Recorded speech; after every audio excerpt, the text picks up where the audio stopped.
Hello everybody and welcome back to Odin's Movie Blog. I am the critic who is a cynic. Hope you're doing well, and today I'm going to give my official review of Season 1 of Doom Patrol. So Doom Patrol was a series that was recommended to me by Gary over at Nerdrotic. He spoke highly of this show, even though towards the end he said there were a couple episodes that seemed to go in that SJW identity politics direction, which there definitely are moments of that, especially one specific episode, which I'll talk about in a little bit.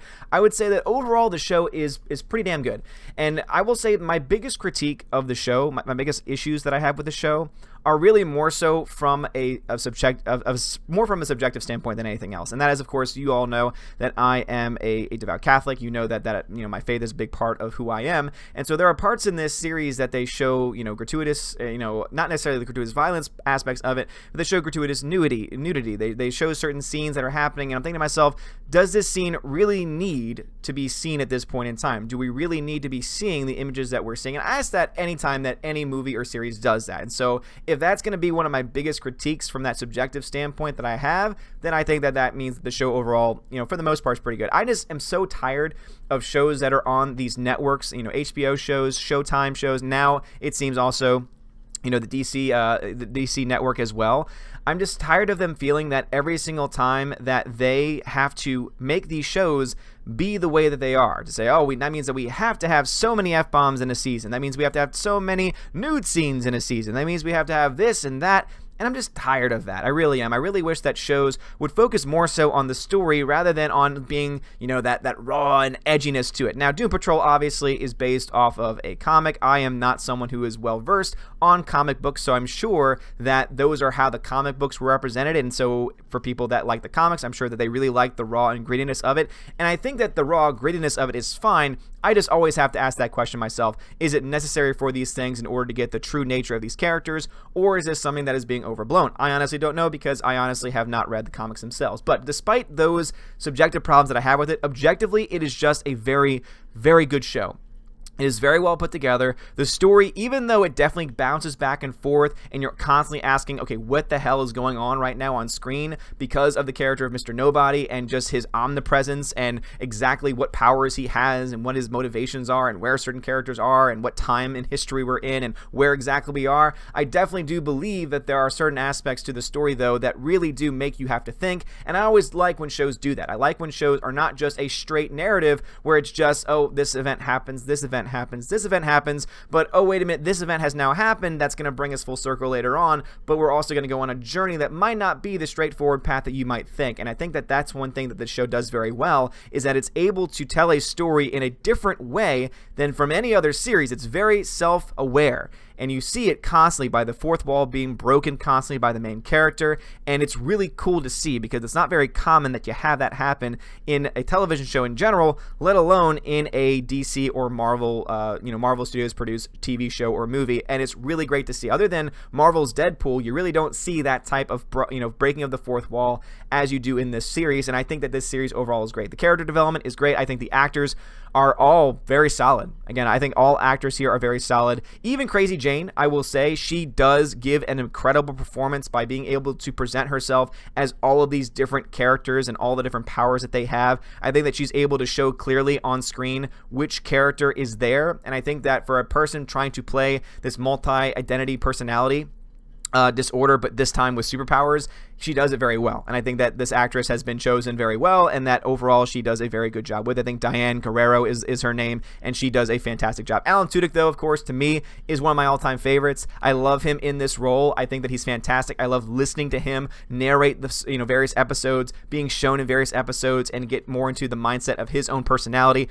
But I do think there's also some moments in here that to me just go a little too much in that identity politics direction. And again, I don't know how much of this is related to the comic or how much of this is basically the TV showrunners trying to say certain things and trying to push certain agendas. So there's a part where the underground is, and if you don't want to know anything about the show, then I would say you probably should stop watching, because I will be going into certain plot elements. But there's an episode where the underground comes into play, and the underground is essentially where all of the multi-personalities live within inside Jane. They present it as an actual place, which I found very interesting, and I really hope they go more into it if and when they do Doom Patrol Season 2, which pretty much based on the fact that it was very well received, seems to be a very likely scenario. But during that part, you find that one of the other main characters, played very hilariously, I will say, by the way, by Brandon Fraser, who plays Cliff Steele, the Robot Man, is just hilarious, by the way, is really cool because he goes into her past, essentially. But the problem, though, is that it comes to a point where he's trying to get past a certain character, and the character says, "No men are allowed." And he has to basically say, "I am no man, I am no man, I am no man." And the way that they check that is by hitting him in the crotch, basically trying to present it as men are evil and toxic, etc. Now, this is all stemming from her past as being a character that was sexually abused by somebody, and that's why she has this mindset. That's why they have this, this I guess subconscious nature of having hatred towards men. But at the same time, too, I felt that it was a little bit on the nose in this situation, especially with them having to yell, "I'm not a man, I'm not a man," and being male is evil, essentially. And also, too, the fact that the main villain,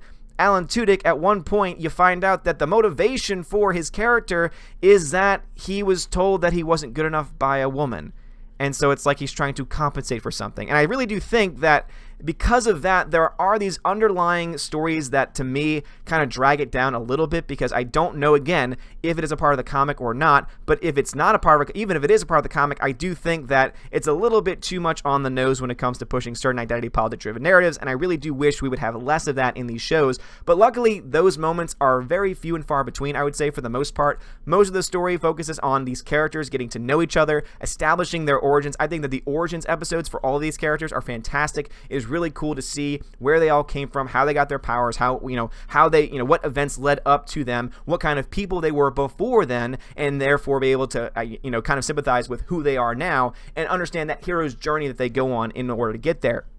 Is very much a breakdown of the superhero narrative, because these are definitely not superheroes in the most common sense of the term. This is definitely a deconstruction of the superhero where, yes, they're good for the most part, but they do some terrible things sometimes. You have one person that kills people, for example. Robot Man goes on a rage at one point and just destroys people, and then you have Crazy Jane who sees that happen and is freaked out by it because, even though Crazy Jane is crazy, it's killing innocent people, killing people, obviously, that, are going after him, but still killing people nonetheless, which is very much a non-hero thing to do. But I really do like still the dynamics that happen between them. I would say that my favorite part of this series by far are all the interactions between all of the characters and just how well they are played and portrayed on the big screen. So for an entire season, I will say I'll give Doom Patrol a solid B. I think it's a very good show, though I really do hope, and again, I don't know exactly whether or not the comic has anything to do with it or not, but I really hope that the next season is able to focus more so on those characters, because that is their strongest element, is more so on those characters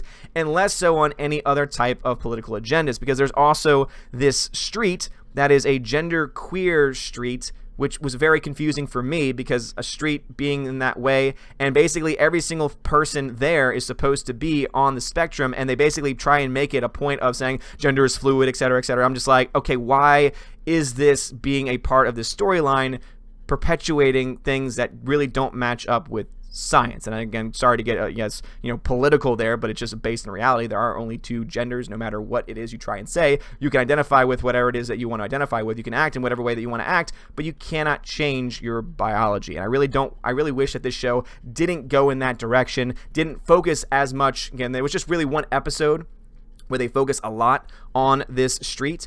But overall, I would say that I kind of hope that they decide to go more so on the characters and less so on any other political motivations in the future. And again, I very well could just be saying things that you might say, oh, but it's in the comics, and I'd say, great, I haven't read them because I'm not much of a reader in the first place, and so that is just me from my layman's eyes, from my layman's understanding of everything going on and what I thought. So what do y'all thought? Did you like Doom Patrol Season 1? Do you think that it had a good ending? I actually love the ending. I thought the ending was very, subversive of expectations, but in a very good way, where it makes you say, okay, no, all of the events that have happened so far have led up to this moment, and now I know, I can't wait to see what happens after this, because there's a lot of things, a lot of questions that are going to be left unanswered by what they decide to do there. So I would love to hear your thoughts on Doom Patrol in the comments below. Let me know, do you agree with me that it does at times get a little bit too political and focuses a little bit too much on certain relationships, on certain character plot points that I feel are more political in nature than they are in actual, character development? Would love to hear your thoughts on that. But seriously,